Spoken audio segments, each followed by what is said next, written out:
আমি লেখক সপ্তর্ষি চট্টোপাধ্যায় এবং কবি সুমন সেনগুপ্তকে আমার আন্তরিক শুভেচ্ছা এবং অভিনন্দন জানাচ্ছি।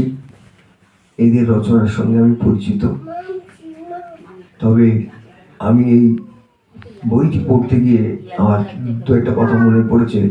বইটার প্রসঙ্গে একেবারে শেষে আসবো, প্রথমে অন্য একটু কথা বলবো। এই বইটা পড়তে গিয়ে আমার যেটা মনে হলো সেটা হচ্ছে, সেই ধারণাটা আগে আমার ছিল, সেই ধারণাটা জোর পেল। প্রথমে কতগুলো কথা বলে রাখি। এই সময়ের যে কবিতা, সেই কবিতা বোঝবার যে জন্য, বা সেই কবিতার যে আমি বলবো যে যেসব জিনিস আছে আর কি, মানে তার মধ্যে যেসব উপকরণ থাকে, সেগুলো সঙ্গে যে আমি আমার জীবনের কোনো কবিতায় কোনোদিন মুঠোফোন শব্দটা ব্যবহার করতে পারিনি। কারণ আমার রিংটোন শব্দটা ব্যবহার করতে পারিনি, কিন্তু আমি এখনকার কবিতায় সবসময় এটা দেখি। কারণ কি, যুগ পরিবর্তিত হয়ে গেছে। আমার মা যে পোশাক পরতেন, আমার মেয়ে সেই পোশাক পরে না। আমি সেই পুরনো যুগের মানুষ। ফলে আমি যেটা চেষ্টা করি সেটা হচ্ছে যে আমার মেয়েকে দেখে, আমার মেয়ের বন্ধুদের দেখে এই জিনিসগুলো বোঝবার, এবং এখনকার যারা কবিতা লিখছেন তাদের কবিতার মধ্যে এই জিনিসগুলো স্বাভাবিকভাবে আসে।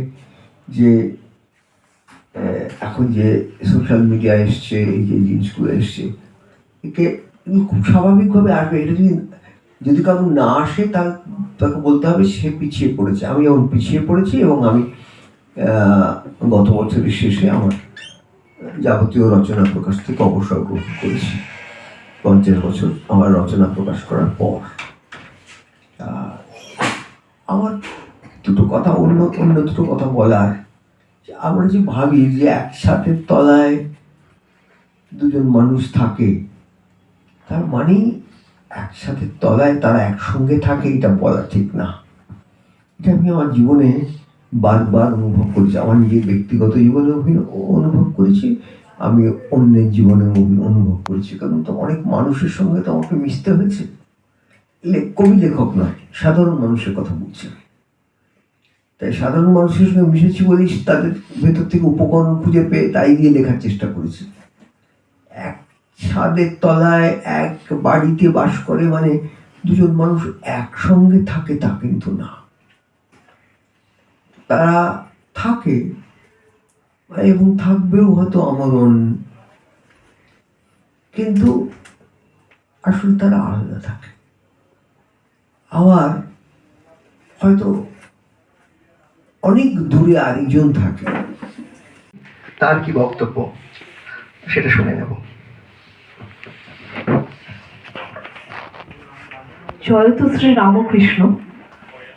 আমার ইষ্টকে প্রণাম জানিয়ে আর তার কাছে প্রার্থনা জানিয়ে যে ঠাকুর আর মা আমাকে দিয়ে যা লিখিয়ে নিয়েছেন তা যখন দুমলাটে প্রকাশ পাচ্ছে, তো আমার মতো শব্দ শ্রমিকের সাধ্যে যেটুকু কুলিয়েছে সেটুকু জীবন দেবতার সামনে অর্পণ করলাম।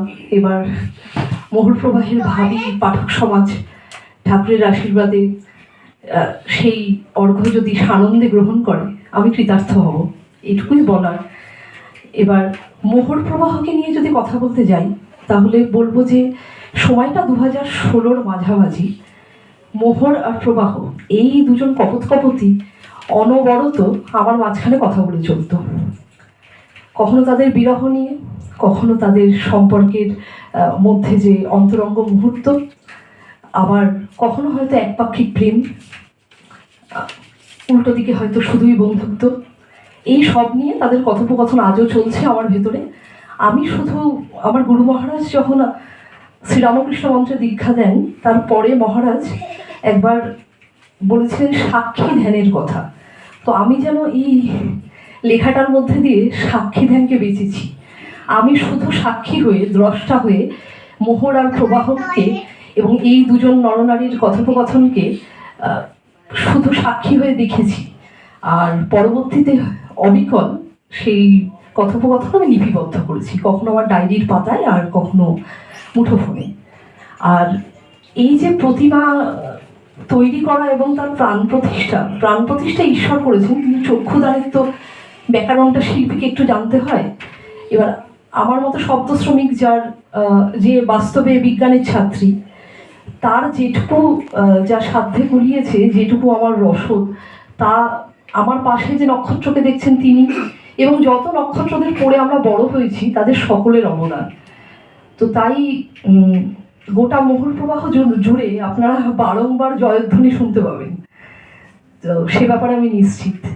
এবার বাকি আপনারা পড়ে দেখুন আপনারা কতটা হৃদয়ঙ্গম করতে পারছেন, কারণ আমার বিশ্বাস মোহর প্রবাহ প্রত্যেকটা প্রেমের উষ্ণতায় বাঁচে।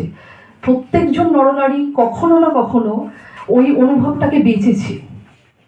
আর এখন তো বড় অপ্রেমে আছে, একটা খুব অসহিষ্ণু সময়ের মধ্যে দিয়ে তো আমরা যাচ্ছি।